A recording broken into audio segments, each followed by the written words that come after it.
Olá, tudo bem?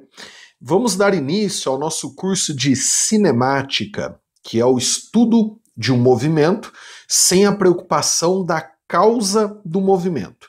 Então vamos estudar grandezas do tipo tempo, trajetória, deslocamento, quanto tempo o corpo gasta para percorrer uma certa distância, velocidade, aceleração. E em nenhum momento vamos nos preocupar com o porquê do movimento. Essa primeira aula é bem de introdução. Eu vou falar o significado, de alguns conceitos da cinemática. Alguns alunos, eles não valorizam essa primeira aula. Aí depois vai ter dúvida lá na frente, porque não sabe o significado de alguns conceitos. Então, apesar de ser uma aula bem de introdução, bem básica, ela é muito importante para todo o curso. Aconselho que você anote, tudo que a gente vai conversar nessa aula e mantenha numa folha durante todo o curso de cinemática. Primeiro conceito é de móvel. Você vai escutar bastante isso, ou ler nos enunciados, o móvel abaixo, determine para o móvel. Móvel é o objeto de estudo, ou seja, é o ciclista, é o avião, é o carro, é o pedestre, é o objeto que estamos estudando o seu movimento. Classificamos o móvel como ponto material quando suas dimensões não são consideradas no estudo. Suas dimensões seria seu comprimento, sua largura, sua altura.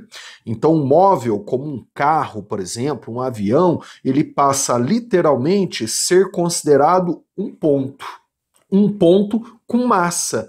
Então, todo ponto material possui massa, por isso, ponto material. Já um corpo extenso quer dizer que as dimensões do móvel são consideradas no estudo. Então, se a gente tem um corpo qualquer, esse corpo ele vai ter um comprimento, uma largura e uma altura. E essas dimensões devem ser consideradas no estudo da cinemática. Aí o móvel passa a ser classificado como corpo extenso. Uma pergunta que surge agora é: quando como que eu sei se eu devo considerar o móvel como ponto material ou corpo extenso? Em alguns momentos, isso vem especificado nos títulos ou nos enunciados. Por exemplo, você vai ter no curso de física equilíbrio de um ponto material. Ou, em outro momento, você também vai aprender equilíbrio de um corpo extenso. Às vezes o enunciado especifica. Então, determine para o ponto material, o tempo que ele gasta para se deslocar. Em outros momentos, quando ele não fala nada, a gente tem que usar bom senso. Então, um exemplo. Numa viagem de avião entre o Rio de Janeiro e Natal, o comprimento do avião não vai influenciar no tempo de viagem, se você pensar com mínimo de bom senso. O avião ter 10 metros a mais ou 10 metros a menos em seu comprimento, por exemplo, não vai influenciar no tempo total de viagem.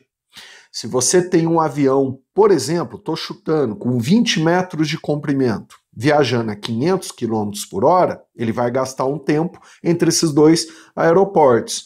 Se eu tiver outro avião com 30 metros de comprimento, ou seja, 10 metros a mais, viajando com a mesma velocidade, 500 km por hora, por exemplo, ele vai gastar o mesmo tempo de viagem. Então, esse é um exemplo em que as dimensões do avião, se ele for um pouquinho maior ou menor, não influencia no tempo de viagem. Então, usando bom senso, num estudo como esse, a gente vai considerar o móvel como um ponto material. Já, se a gente for analisar, estudar, o movimento do avião para ele entrar num hangar, por exemplo, de manutenção ou estacionamento, aí o tamanho do avião vai influenciar na resposta. Se você pegar, por exemplo, a envergadura do avião, né, ou seu comprimento, se ele for 10 metros maior ou menor, vai influenciar se ele cabe ou não nesse hangar, por exemplo. Então, nesse caso, usando crítica, né, bom senso, análise, você consegue concluir que as dimensões do avião, do móvel, devem ser consideradas no estudo. Então, o móvel passa a ser chamado de corpo extenso. Outro conceito bastante usado é a trajetória. Trajetória é o caminho percorrido pelo móvel, o caminho que o móvel percorreu ou irá percorrer. Então, muitas vezes a trajetória já está determinada, e aí o móvel percorre essa trajetória que já existe. Em outros casos, não. De acordo com que o móvel vai se movimentando, ele vai percorrendo, deixando a sua trajetória. Um exemplo, ó, é quando a gente vê aviões no céu soltando, né? Na verdade não é fumaça, né? Isso aqui é gelo, mas deixando aquele rastro no céu. Então, se você analisar esse rastro deixado por esse avião no céu, ó, você vê a trajetória, o caminho por onde esse avião passou. Às vezes, a trajetória já está determinada, como a rodovia, se eu não me engano, essa aqui é a Fernão Dias, que liga Belo Horizonte a São Paulo. Então, a própria rodovia já é a trajetória. Então, você imagina um carro, né, viajando entre São Paulo e Belo Horizonte. O tamanho do carro não vai, né, se o carro é 3 metros maior ou menor, não vai influenciar no tempo de viagem. Então eu posso imaginar o carro um ponto material, e aí a trajetória é a própria rodovia, que é o caminho por onde esse carro já passou ou ainda irá passar. Outro exemplo de trajetória são as ruas das cidades, as calçadas, né? São caminhos por onde os móveis passam, e aí se a gente estudar o movimento desses móveis, sem se preocupar com a causa, estamos dentro da cinemática. Outro conceito muito usado, por exemplo, isso aqui, ó, quem não entende, domina e é simples, tá? Vai errar muito de agora para frente. Então, por favor, guardem isso, tá? É a orientação da trajetória. Orientação da trajetória dentro da cinemática, ela que define o sinal das grandezas físicas. A gente vai começar a ver isso nas próximas aulas, mas já guarde isso. O que seria a orientação da trajetória? Então imagine que aqui eu tenho uma trajetória, né? Desenhei, deixei ela desenhada aqui. A orientação da trajetória é uma seta, que na verdade é errado falar seta, tá? O nome correto é orientação, que você vai colocar em uma das pontas da trajetória. Tem gente que faz errado, que coloca orientação nas duas pontas. Não, é em uma das duas pontas. É uma seta, tá? Que, repito, não é correto falar seta. O nome é orientação. A partir do momento que eu desenhei a orientação da trajetória para lá, por exemplo, isso quer dizer que todas as grandezas que apontarem para lá, elas vão receber o sinal positivo. Já todas as grandezas que apontarem para cá receberão o sinal negativo. Já se você colocar a orientação da trajetória para cá, isso quer dizer que todas as grandezas físicas que tiverem o mesmo sentido que a orientação, ou seja, estiverem para lá, elas recebem um sinal positivo. Já todas as grandezas que tiverem o sentido contrário da orientação recebem o sinal negativo. A gente vai praticar, né, e estudar muito isso a partir das próximas aulas. Uma pergunta que fica é, professor, em qual extremidade, em qual ponta da trajetória eu desenho orientação? Então, às vezes, o exercício, o texto, já traz a orientação desenhada para você. Então, aí você só tem que lembrar que toda grandeza física que tiver o mesmo sentido que a orientação da trajetória, ela recebe, né, o sinal positivo. Já toda grandeza física que tiver o sentido contrário da orientação, tiver contra a orientação, ela recebe um sinal negativo. Se o exercício, né, se o enunciado, ele não te der orientação, aí você pode desenhar onde você quiser, seja aqui, né, nessa extremidade aqui ou na outra que já está desenhada. Mas você desenha apenas uma das duas extremidades. Legal? Outro conceito muito usado na física é de referencial. Eu imagino, tá? É uma forma fácil que eu tenho para entender o significado de referencial como um observador.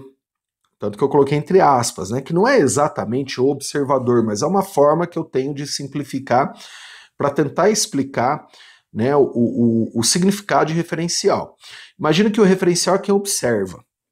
Então, se eu falasse, ó, em relação à Terra, imagina alguém da Terra olhando. Em relação a você, você olhando. Em relação à Lua, imagina alguém na Lua olhando. Então o referencial é meio como se fosse o observador. E o referencial ele é muito citado, né, em toda a física. Por que o referencial é tão importante? Então guarde isso também, por favor. Se você mudar o referencial, ou seja, se você mudar quem está observando, quem está medindo o fenômeno físico, os resultados mudam. Inclusive, afirmar se um corpo está em movimento ou em repouso depende do referencial, depende do observador. Então, se você mudar o observador referencial, pode mudar tudo, todas as conclusões. Tudo depende do referencial adotado. Um exemplo. Imagina que eu tenho um carro e esse objeto, ó, pendurado no retrovisor do carro. E esse carro está se movimentando, ele tem uma certa velocidade numa avenida, por exemplo. Então tá aqui o carro com uma certa velocidade, com uma certa rapidez, se movimentando, e o objeto pendurado aqui no retrovisor do carro. Pergunto, esse objeto que está aqui na figura, ó, eu posso afirmar, né, que se ele está em repouso ou em movimento, né? Pergunta, esse objeto está em repouso ou em movimento? Depende do referencial, depende do observador. Se eu pegar um corpo, né, um referencial dentro do carro, imagina um motorista aqui, né? Então eu tenho um motorista aqui dentro do carro que eu vou chamar de A. Em relação ao motorista, esse objeto não está em movimento. O motorista vai afirmar que o objeto está parado. Se você, né, fizer esse experimento, imagina você dentro do carro, o carro, né, numa avenida com velocidade, e aí você olha um objeto qualquer dentro do carro. Aí você olha para frente, depois você olha o mesmo objeto dentro do carro. Para você, aquele objeto não saiu do lugar. Em relação a você, esse objeto está em repouso, está parado. Já se você imaginar outra pessoa fora do carro, em repouso em relação ao chão, olhando, né, parado, em pé na avenida, olhando o carro passar. Aí, em relação a essa pessoa, que eu chamei de B, aí a gente pode afirmar que o objeto lá dentro do carro está em movimento. Afinal, a pessoa vai ver esse objeto se movimentando na frente dela. Então, classificar se um objeto está em movimento ou em repouso depende do observador do referencial. E aí aqui fica uma pergunta, professor, afinal, o que é movimento? Então, movimento de um objeto é quando a gente tem mudança da posição desse objeto em relação a um observador, a um referencial. Então, você dentro do carro, olhando esse vasinho pendurado no retrovisor, em relação a você, esse objeto não muda de posição. Ele está sempre ali na mesma posição. Já alguém fora do carro, parado em pé ali na avenida, em relação a essa pessoa, né, o objeto vai mudar a posição, o mesmo objeto, então por isso que ele afirma que ele está em movimento. Além de movimento e repouso, até a trajetória de um objeto depende do referencial, do observador. Não é só movimento ou repouso ou trajetória, não, viu? Na verdade é toda física. Quando você muda o referencial, né, muda quem está observando, quem está medindo aquele fenômeno, muda todos os resultados. Então, em outro exemplo, imagina que eu tenho um carro, esse carro tem velocidade em relação ao chão, né, o velocímetro dele está marcando lá uma certa velocidade. Aí eu tenho uma pessoa sentada aqui dentro do carro, ó. Essa pessoa está com o objeto na mão dela e ela vai jogar o objeto para cima. Então, se você quiser, você pode fazer esse experimento. A hora que essa pessoa joga o objeto para cima, ela, né? Ou seja, em relação a quem está dentro do carro, quem jogou o objeto para cima. Olha aqui agora, ó. Ela vai ver o objeto subir e descer, como essa caneta. Inclusive, o objeto volta a cair no colo dela. Então, eu vou chamar esse referencial, esse observador, de A. Então, em relação ao observador A, que está lá dentro do carro que jogou o objeto, ele vê o objeto subir e descer na sua frente. Ele vê o objeto fazer isso, ó. Inclusive volta a cair no colo dele. Já se tiver outra pessoa fora do carro, parada lá na avenida, olhando, né, o carro passando com a pessoa lá dentro, jogando objeto. Essa pessoa não vê o objeto apenas subir e descer. Essa pessoa vê o objeto subir e ir para frente e descer e ir para frente ao mesmo tempo. Então, para a pessoa B, para o referencial B, para o observador B, ele vê o objeto que foi jogado aqui para cima, lá dentro do carro, fazer isso no ar. Ó. Ele sobe, desce e vai para frente ao mesmo tempo. Afinal, em relação ao B, o carro está indo para frente. Outro grande exemplo do depende do referencial adotado são as trajetórias dos planetas no céu, né, que a gente consegue observar. Se a gente analisar em relação ao Sol, então o Sol como referencial, os planetas descrevem trajetórias ao redor do Sol parecidas com círculos. Na verdade não são círculos, tá? São elipses, mas elas são bem parecidas com trajetórias circulares. Vamos pegar Marte como exemplo. Se você analisar Marte aqui, ó, a trajetória de Marte em relação ao Sol, em torno do Sol, né, é aparentemente circular. Já se você observar Marte da Terra, muitos não sabem disso, né? O que você vai ver no céu é essa fotografia de baixo. Inclusive, isso aqui é uma fotografia. Essa fotografia ela é tirada a cada 5 dias, mais ou menos. Então imagina que hoje você tira a fotografia, Marte está aqui. Daqui a 5 dias você vai tirar de novo, Marte está aqui. Mais 5 dias, Marte está aqui. Então você gasta 1, 2 meses para tirar toda essa foto. Se você analisar a trajetória de Marte vista da Terra, ou seja, em relação à Terra, Marte dá as famosas laçadas no céu. A trajetória é essa, ó. Não é uma elipse. Então, tudo, né, toda a física, todas as conclusões, elas dependem do referencial adotado, entre aspas, do observador, de quem está medindo.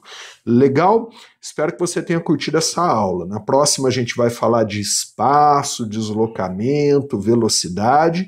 Não percam as próximas aulas. Um abraço, bons estudos!